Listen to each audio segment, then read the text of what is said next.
Alrighty, this is chapter 20. It's the last chapter of the revised edition of Hold On to Your Kids by Gordon Neufeld and Gabor Mate. This one is called A Matter of Timing, and it's also about the digital revolution. There's nothing inherently bad about digital devices. The concern is about their use, especially in the hands of our children. Should we prevent our children from becoming involved? Certainly not. We couldn't, even if we tried. Yeah, unless you're like on a deserted island somewhere or something. It takes a long time for society to adjust to technological advances, creating the rituals, routines, and restrictions that maximize its benefits and minimize its dangers. We have precedents for dealing with things that are good but need to be restricted for children, like sex or alcohol. Even cookies and desserts are something we usually restrict until after children have received the nutrients that they need. Timing is always the key in healthy development. We want children to be fulfilled with what they truly need before they have access to which would spoil their appetite for what they truly need. So they need to get what they need first because the other stuff will interfere with what they need. For sex, the timing is certainly not before the capacity for relationship has truly developed, not to spoil the appetite for the real thing, deep committed love. For alcohol, the right time is not before one has developed the courage to face one's fears and not before one can regulate the intake. The problem with using alcohol prematurely is that it spoils the appetite for reality because a lot of people use it for escape and then it just becomes harder to deal with reality. We need to slow things down and keep temptations out of the way. Just like we don't leave cookies and alcohol out in the open where children can help themselves. Yet we put TVs in our children's bedrooms and cell phones in their hands and give them unlimited access to digital devices. As a society, I guess, as a whole, not each and every one of you, I'm sure. A report showed that even families who struggle to put food on the table will get their kids a digital device because they want them to be part of society. 89% of parents don't think their children's time spent on the internet is problematic, and 10% of parents are worried their children don't spend enough time on the internet and will be left behind by others. Parents are all too worried that their children will be misfits if they're not plugged in. We should be far more concerned with helping our children realize their potential as human beings. So I can't honestly remember when my kids started having cell phones, I think in middle school. But a good friend of mine, like her kids didn't have cell phones until I think grade 11. And when they went skiing or did something where they had to be able to get a hold of each other, they used walkie talkies. And I can assure you, her kids are not misfits. Her kids have lots of friends, and the other kids, like, just accepted that this is the decision that they made as a family, and, and called the house phone to, to arrange for get togethers. It's definitely possible to do that. So there's a time for digital social connection. That time is after children are satiated by adult contact. The worst thing we can do is to send our children away from us hungry for attachment. We need rituals and routines to collect their eyes, their smiles, and their nods, like he's talked lots about in other chapters. They need this dose of fulfilling connection in the morning before leaving to school and when they return home. They need this at family meals and at special family times. They need this before going to bed. And our job is to get across our invitation to them to exist in our presence so that there's no need to look for it elsewhere. The best immunization against using digital devices for social connection is a well satisfied and satiated child. The season for digital connection arrives when a child is sufficiently developed and mature to preserve her or his own personhood. The deeper we can cultivate the relationship with our children, the more they can hold on to us when physically not with us. The same is true for our children with their friends. Children who can attach at the heart will be more attracted to friends who attach on a deeper level as well. When children have deeper attachments with each other, they can hold on to each other when apart. This makes social networking less enticing and addictive. A study showed the deeper people's emotional connections, the less time they spend on Facebook. Deep connections with people make superficial connections unnecessary and less appealing.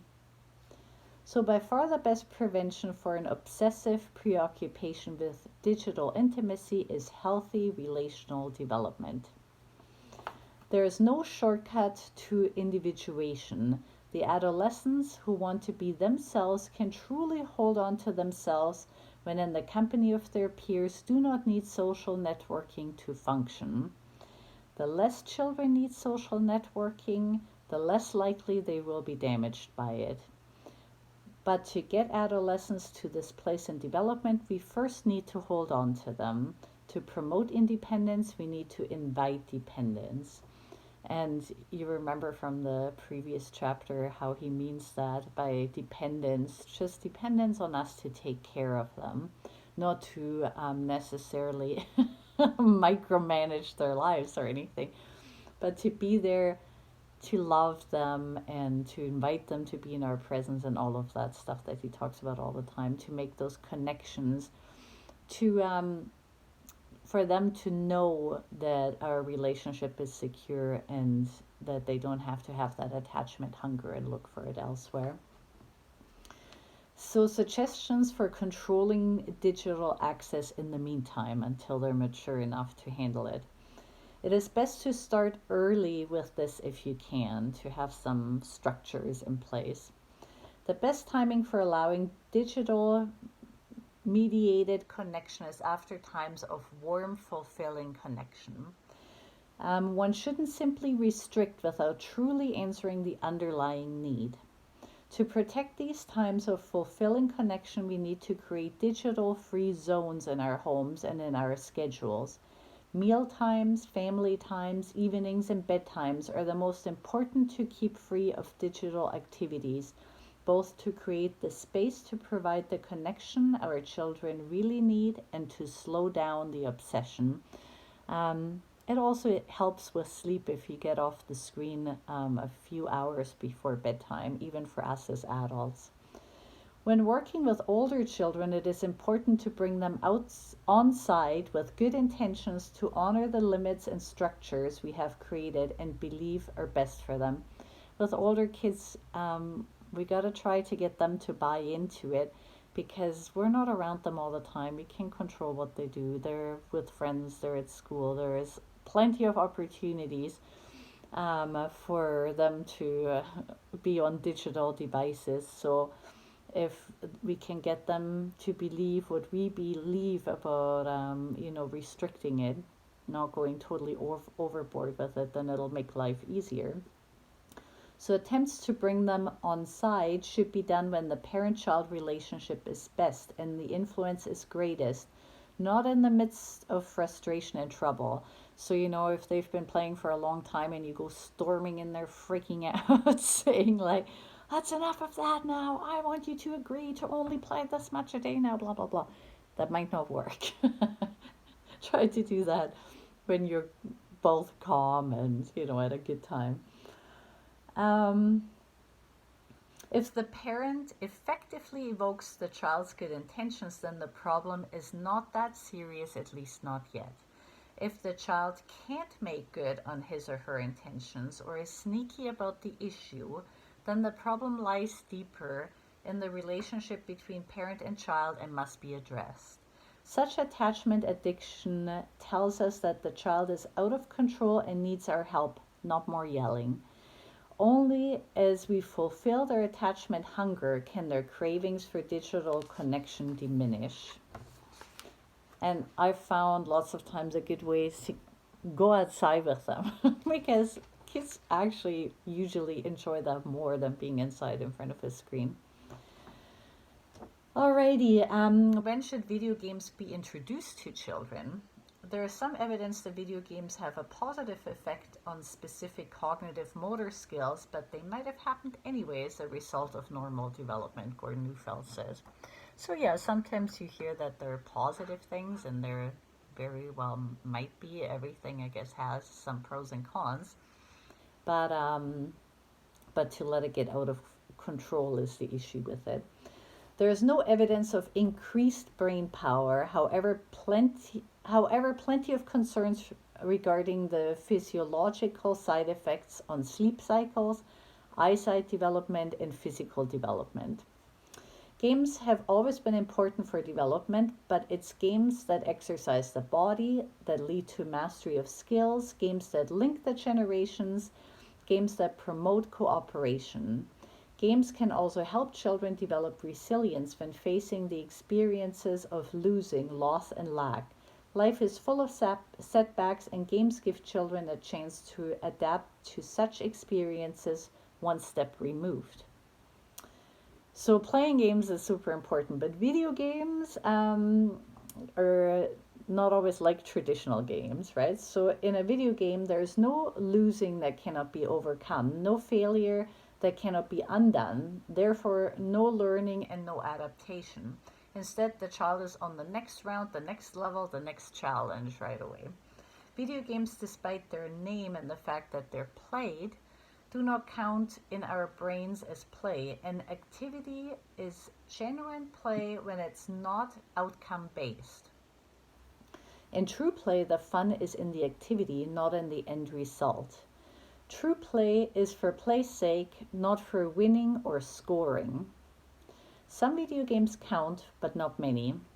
One of the ones that I can think of that I think is more play-based is Minecraft when it's in creative mode. It's a lot like playing Lego because they're just kind of building different worlds with blocks. But a lot of video games that where there's attacking and stuff are quite stressful on the system, and not like an imaginary game. So for the most part, video games take the place of the kind of play that should be happening in a child's life, the kind of play where a child's true creative, curious, and confident self emerges, the kind of play that only happens in the wake of fulfilling attachment activity. Children, including youth, need lots of emergent play and lots of attachment activity. The best time for playing video games is after a child has had the kind of play that is good for him or her, just like the best time for cookies after they've had a nutritious meal. As far as games and play are concerned, video games should never be the main course. If it is, the child is in trouble. The less a child is driven to play video games, the less we need to worry about his or her mental balance and development. So when they become really obsessive, that's when you need to, spend more time doing other things with them. In times before the digital revolution, imagination was all children needed to escape reality from time to time. The brain could easily tell the difference between what was real and what wasn't. That boundary has blurred thanks to the digital revolution. Anything can be made to look real and feel real. Companies do the imagining for the children. There is no need to return to reality for long because the next escape is only a click away. That's also why it's really enticing, right? Until a child is mature enough to prefer being him or herself, until he or she is prepared to embrace reality and is able to exercise self-control, we are best not to indulge a child's requests to lose themselves in video games and digital entertainment. Once they've reached this level of maturity, escaping from reality from time to time is great fun and quite harmless. If you're worried about your child not fitting in with other children who have no limits on using technology, keep in mind that a strong attachment to you will take the sting out of any comments children will make to them. And they'll be more likely to pick friends that are more like them too, where the parents have similar beliefs. Alrighty, there is a time and season for granting uncontrolled access to online information. In the information age, we're subjected to more information than we can handle. The only way our brains can process information in the first place is by tuning out 95 to 98% of sensory input. Gordon Neufeld believes there is a connection between the epidemic of attention problems plaguing our children today and the barrage of information they're being subjected to. Our attentional mechanisms, especially when immature, are simply not built to handle this amount of information overload. It can cause concentration problems, memory problems, retrieval problems, and distraction problems. Studies show that we need downtime. Time away from stimulation to integrate the information we receive. Constant exposure to media diminishes rather than enhances our capacity to absorb information. Don't ingest more than you can digest. That's probably good advice to us too. We need to slow down and let children develop. First, they need to be curious and have a willingness to learn and to receive, then the information can be absorbed. When children are bored, it shows that there's a lack of interest, curiosity, initiative, and aspiration. Most people consider the solution to boredom to be more stimulation. This only increases the underlying problem and the vicious cycle escalates. The best time for children to take in their world is after they have become full of their own ideas, thoughts, meanings, and contemplations. Overflow before inflow. All right, the next part is the challenge of preserving our role as the provider of information. Information has always been one of the primary tools for raising our children. We tell our children what they need to know and only as much as they need to know, when they need to know it, and when we are convinced that they're ready to handle it. Being able to find all kinds of information on the internet, whether they're ready for it or not, threatens our role as the compass point in their lives. We may not be able to compete with Google as the conveyor of information, but what our children need most to be informed about is not their world, but themselves. They need to see their value and significance reflected in our eyes, affirmed through our voice and expressed through our gestures. Another way we can pass on information to our children is through passing on skills and doing activities together that strengthen our relationship, like teaching them how to ride a bike, flying a kite, doing a woodworking project together, or whatever it is you enjoy doing with them. Be sure not to outsource all of these things by signing them up for courses somewhere else with somebody else. It's important that we build on our relationship with our children, so make the most of that time to do those things with your children. The other thing I wanted to say about the Google information thing, even like when my kids have come to me and asked me something, I've said to them before, "Oh, why are you asking me? Just ask Google." I don't know. But it's good when they come to you and ask you stuff, right? It shows that they have that connection. It still see you as their compass point. So don't underestimate your own knowledge, really, because maybe they don't want necessarily just the most up-to-date facts. Maybe they want to know what you think. So winning back the lost child, there is no solution for the digital threat outside our relationship with our kids. So work within the relationship. Attempts to control, prohibit, or deprive access will all fail in the absence of what we have called relationship power. Authoritarian approaches would only further damage the parent-child relationship. Our challenge more than ever is to hold on to our kids. If we can hold on to them, we can make them immune to the dark side of the digital revolution. We must give them a chance to mature so that they can become the masters of these new tools, not their slaves.